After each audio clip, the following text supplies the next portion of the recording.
So let's start with tuples. You must have heard about triples, quadruples, pentuples, septuples, octuples. So these are all, like, you can see tuples is coming from there or tuple is coming from there.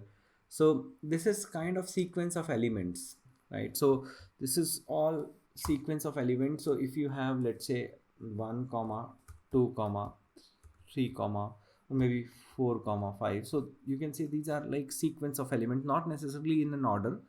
So it is actually like a collection of elements, and this collection is actually immutable. So if I just assign this t equals to this and I will show you the type, then it will show me it is a tuple type.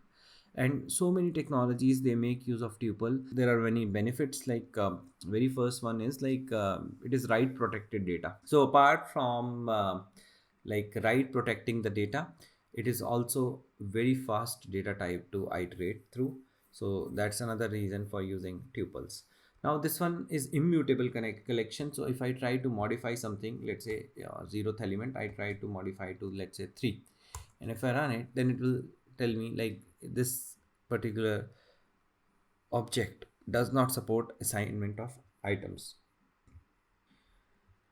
So what we can do now is, like, we can try out other methods like append. If you try to append something to this, then again it will fail, right? Or extend something, then it will fail.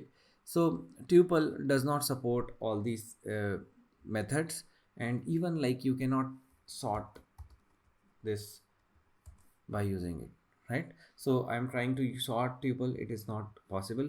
So what we need to do is we need to now see the memory location of tuple, and then we will see how it looks like. So right now the memory location of tuple is this. If, let's say, I try to do something like on the tuple, let's say 3 plus uh, t, and if I run it, and if I copy and run the id again, then you see the IDs are different because it is immutable. So if you are trying to update something, it is not actually updating the original copy, it is creating a new one, and it is completely new stuff, right? So this is not the same memory location. So if you do the same thing in list, then you can see, let's say I have list of numbers, and in list of numbers I have these values, and id for list of numbers is this. And I want to do some extend. Let's say I'm extending the list, and I'm putting these things together, and then I'm running it again. And if I see the id of list, then it shows me the id is same.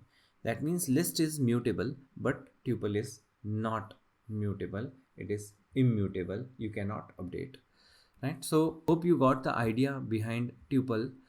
So this is another interesting data type that you will find in so many technologies, including PySpark and many other technologies which make use of tuples. So now the next one is set. In the next lecture, I will be talking about set, and there we will start looking into various methods related to set theory, and we will then look into the frozen set, and then we will move towards the dictionary.